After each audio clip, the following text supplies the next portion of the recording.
আসসালামু আলাইকুম। সবাইকে জানাই লুফাস কিচেন বিডির পক্ষ থেকে শুভেচ্ছা। আজকে আপনাদের জন্য নিয়ে আসলাম একটি পিঠার রেসিপি। সুগন্ধি চালের দুধ পিঠা রেসিপি। এই রেসিপিটির কথা কি বলবো? এই পিঠার টেক্সচার এর কথা কি বলবো? দেখতে একদম তুলতুলে নরম তুলার মতো, যেন এক টুকরো সাদা মেঘ। এবং স্বাদের কথা কি বলবো? চাল এবং ঘন দুধের সংমিশ্রণে তৈরি একটি পিঠা, ডেজার্ট আইটেম যার স্বাদ অতুলনীয়। মুখে দিতেই মিলিয়ে যাওয়ার মতো একটি ডেজার্ট। এই শীতে অনেক ধরনের পিঠাই তো ট্রাই করেছেন। একবার এই পিঠাটিও বানিয়ে ট্রাই করবেন। ইনশাল্লাহ আপনাদের সবার কাছেই ভালো লাগবে। আনকমন একটি পিঠা। তাহলে চলুন রেসিপিটি শুরু করি। আজকে আমি এই পিঠা তৈরি করতে পোলাওয়ের চাল ব্যবহার করেছি। এখানে আমি পোলাওয়ের চাল ১ কাপ নিয়েছি। পোলাওয়ের চাল ভালোভাবে পরিষ্কার করে ধুয়ে ০.৫ ঘন্টা ভিজিয়ে রেখে পানি ভালোভাবে ঝরিয়ে একদম ঝরঝরে করে তারপরে ব্লেন্ডারে ব্লেন্ড করে নিয়েছি। এবং আপনারা হয়তো বুঝতে পারছেন আমি সম্পূর্ণ পাউডারের মতো করিনি। হালকা মোটা দানার মতো রেখেছি, একটু সুজির মতো। এখানে আমি পোলাওর চালটাকে একটু ভেজে নিচ্ছি। আর আমি আন্তরিকভাবে দুঃখিত। এখানে আমার যে মোবাইলটা দিয়ে আমি রেকর্ড করছি, সেটা একটু সমস্যা দিচ্ছে। হঠাৎ রেকর্ডিং করা বন্ধ করে দিচ্ছে। এখানে আমি ফ্রাই প্যানের মধ্যে ২ টেবিল চামচ ঘি এবং এই চালগুলো নিয়েছি। সাথে একটি তেজপাতা এবং একটি এলাচ ফাটিয়ে নিয়ে এই চালটাকে একটু ভেজে নিচ্ছি। এর মধ্যে যে কাঁচা একটা গন্ধ আছে সেটা ছাড়িয়ে নিচ্ছি। চালটা মানে ভাজা বলতে একদম লাল করা যাবে না। হালকা একটু ভেজে নিলেই চলবে, যাতে এটার মধ্যে যে ভেজা ভাবটা এবং কাঁচা গন্ধটা আছে চালের, সেটা চলে যায়। এবং ভাজার সময় অনবরত নেড়ে নিতে হবে। খেয়াল রাখতে হবে চালটা যাতে লাল না হয়। একদম সাদাই থাকে। দেখতে পাচ্ছেন আমার ভাজতে চালটা একটু ফুলে উঠেছে এবং ঝরঝরা হয়ে গেছে। এখন কিভাবে বুঝবেন চালটা ভাজা হয়েছে কিনা? চালটা ভাজা যখন সম্পূর্ণ হয়ে যাবে, সুন্দর একটা ঘ্রাণের পোলাও চালের সাথে তেজপাতা, এলাচ, ঘি এগুলির একটা ঘ্রাণ দিয়ে পুরো ঘরটা ভরে যাবে। ঘ্রাণটা খুবই সুন্দর, যখন বুঝবেন যে খুব ভালোভাবে অ্যারোমাটা ছড়াচ্ছে এবং চালগুলো একটু ফুলে উঠেছে, আকার একটু বড় হয়ে গেছে, তখনই ভাববেন চাল ভাজা হয়ে গেছে। চাল ভাজা হয়ে গেলে আমি এতে দুধ মিশাবো। ভিডিওর সুবিধার্থে আমি আগেই ১ লিটার দুধ জাল করে ০.৫ কেজি করে নিয়েছিলাম। আমি এই দুধটাকে এখন সম্পূর্ণ দিয়ে দেব। এখন এই মিশ্রণটাকে ভালোভাবে নেড়ে মিশিয়ে নেব। অবশ্যই নড়া থামানো যাবে না।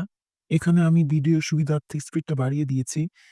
এখানে বারবার নেড়ে তারপরে এই মিশ্রণটাকে মিশিয়ে নিতে হবে। যেহেতু এখানে চালের গুঁড়া আছে, তাই অনবরত নেড়ে নিতে হবে। না হলে চালের গুঁড়াটা দলা পেকে যাবে, তখন গুটি একটা ভাব হবে, সেটা খেতে ভালো লাগবে না। এভাবে নাড়তে চালের গুঁড়াটা এবং এই দুধের মিশ্রণটা একটা ডো-এর মতো হয়ে যাবে। সে পর্যন্ত এভাবে নেড়েই যেতে হবে। নাড়ানো থামানো যাবে না। ভিডিওর সুবিধার্থে আমি এখানে কিছু সিন কাট করে দিচ্ছি এবং কিছু সিনের স্পিড বাড়িয়ে দিচ্ছি। এখন আমি এতে চিনি দিয়ে দিলাম। চিনিটা অবশ্যই যখন চালটা ফুলে উঠবে, এরপর চিনি দিতে হবে। আপনি যদি শুরুতেই দুধের সাথে চিনিটা দিয়ে দেন, তাহলে চালের দানাগুলো ফুটবে না। তখন একটা গুটি ভাব হবে এবং চালের যে দানাগুলো আছে সেগুলো শক্ত রয়ে যাবে। তখন পিঠাটা খেতে ভালো লাগবে না। অনেকটা সময় জাল করার পর পিঠার ডোটা এরকম ঘন হয়ে এসেছে।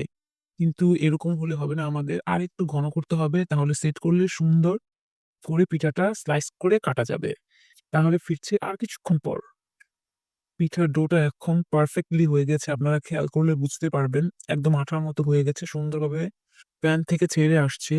আর স্টিকি ভাবটা নেই। এখন আমি এ সময় এর মধ্যে যে এলাচ এবং তেজপাতাটা দিয়েছিলাম সেটিও সরিয়ে ফেললাম। এখন আমি একটি মোল্ডে ঢেলে নেব। আপনাদের কাছে মোল্ড না থাকলে যেকোনো বড় সাইজের বাটিতেও ঢেলে নিতে পারেন।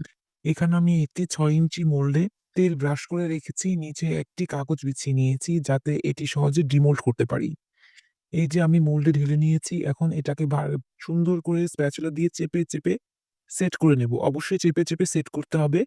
না হলে ভেতর দিয়ে ফাঁকা ভাব রয়ে যাবে। ফাঁকা বাবলস এর মতো রয়ে যাবে, সেটা দেখতে ভালো লাগবে না। পিঠার মিশ্রণটা আমার মোল্ডে সেট করা হয়ে গেছে। আমি যেহেতু ইলেকট্রিক চুলায় এটা রান্না করছি, তাই এখানে আমি একটি স্ট্রেনার বসিয়ে এটার উপর এই মিশ্রণের মোল্ডটা রেখে এভাবে ঢেকে ২০০ ডিগ্রিতে ১০ মিনিটের জন্য এভাবে বেক করব।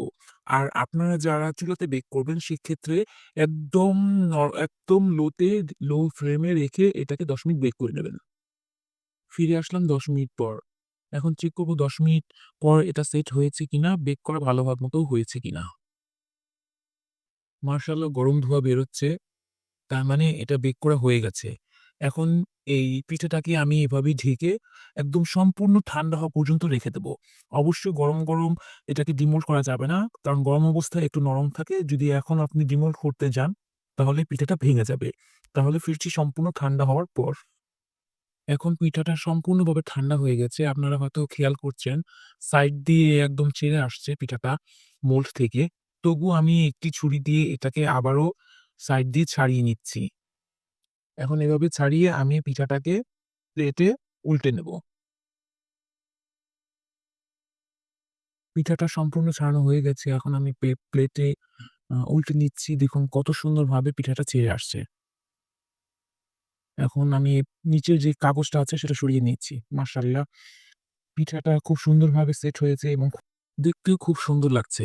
এখন আমি আপনাদের এটা কাট করে দেখাচ্ছি। আমি একটি বাটার নাইফ দিয়ে পিঠাটা কাট করছি। কি বলবো? এত স্মুথলি পিঠাটা কেটে গেল এবং ভেতরেও স্লাইসটা আপনাদের দেখিয়ে দিচ্ছি কতটা পারফেক্ট হয়েছে। আশা করি আপনাদের কাছেও ভিডিওটি ভালো লাগবে এবং আপনারাও বাসায় ট্রাই করবেন।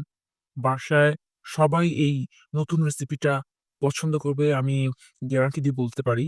এই শীতে সবাই বাঁকা পিঠা, পাটিসাপটা, চিতই পিঠাগুলো ট্রাই করেছেন। এই আনকমন একটি পিঠা আপনারা ট্রাই করে দেখবেন। ইনশাআল্লাহ আপনাদের ফ্যামিলির সবার কাছেই ভালো লাগবে এবং এর টেক্সচারটা কি বলবো একদম তুলোর মতো নরম। আমি একটি স্লাইস আপনাদের ভেঙে দেখাচ্ছি।